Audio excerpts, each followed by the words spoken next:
Property Law Pas FM bersama Erwin Kalau dari Erwin Kalau & Co. Property Lawyers.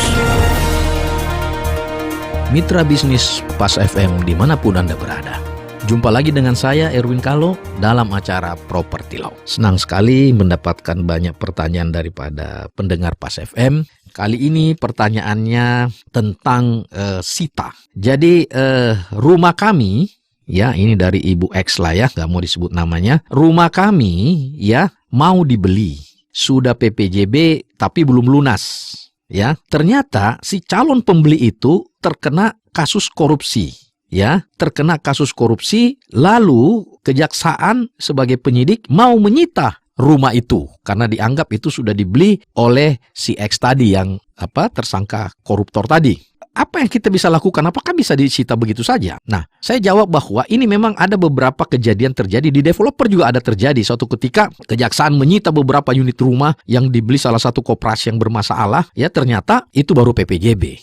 Nah, secara hukum memang penyidik berhak menyita ya barang-barang milik si tersangka korupsi itu ya untuk mengamankan supaya tidak dialihkan atau dikaburkan lah. Itu merupakan barang-barang bukti ya. Namun yang harus definisi yang tegas di sini adalah barang-barang milik si tersangka korupsi. Pertanyaannya, apakah PPJB itu sudah menjadi milik si koruptor apa tidak? Kan begitu ya. Nah, kalau baru PPJB belum terjadi transfer of right, bukan milik dia atau belum menjadi milik dia, apalagi belum lunas. Sehingga kejaksaan harus memverifikasi secara jelas bahwa ini bukan harus dikeluarkan dalam barang sitaan. Itu tidak boleh. Nah, kadang-kadang kalau kita diem aja, itu akan disita terus masuk dalam berita acara bukti di pengadilan. Akhirnya kejaksaan bilang, ya udah tunggu aja sampai inkrah. Lah, berapa lama rumah kita disegel sama kejaksaan begitu? Ya. Nah, ini saya kira kejaksaan atau KPK harus bijak melihat barang-barang sitaan apakah dipastikan apakah itu sudah menjadi. Nah, dalam kasus ini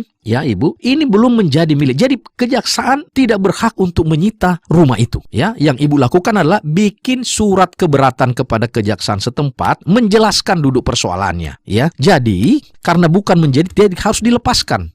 Yang bisa sebenarnya adalah uangnya. Tetapi kalau menurut perjanjian uangnya sudah menjadi milik penjual atau ibu, kejaksaan juga tidak bisa menyita uang itu. Kecuali uang itu uang titipan. Ya kan? Kalau uang titipan boleh dia sita, tapi kalau itu uang ibu, yang sekarang pertanyaannya kalau dia sudah DP, apakah itu masih menjadi uangnya si tersangka korupsi atau sudah menjadi milik ibu? Nah, kita lihat lagi PPJB bunyinya gimana? Ya, kalau PPJB kan biasa uang muka tidak dapat ditarik kembali. Lah itu berarti bukan miliknya si tersangka korupsi. Berarti kejaksaan atau KPK tidak bisa menyita rumah yang masih PPJB dan tidak bisa mengambil uang itu karena itu bukan uangnya si tersangka korupsi. Ya, nah sekarang bagaimana caranya? Ibu cari penasihat hukum atau kalau mau langsung bikin surat keberatan menjelaskan duduk persoalannya. Yang intinya surat itu permohonan untuk dikeluarkan dari barang sitaan, ya, barang sitaan dikeluarkan, ya, karena bukan menjadi miliknya si tersangka. Yang kedua, biasanya kalau kejaksaan tidak mau, ibu kirim ke pengadilan, ya, pengadilan tipikor, ya, bahwa ini tolong dikeluarkan dari daftar alat bukti. Saya ada satu klien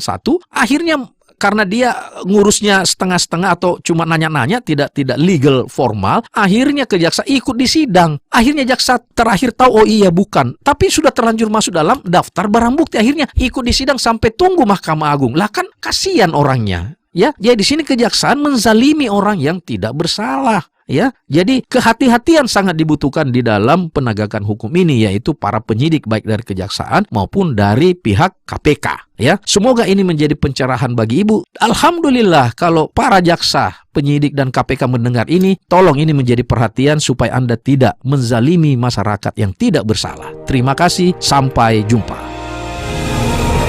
Nantikan Property Law Pas FM berikutnya. Bila Anda memiliki pertanyaan Property Law, email ke redaksi@pasfm.com. redaksi@pasfm.com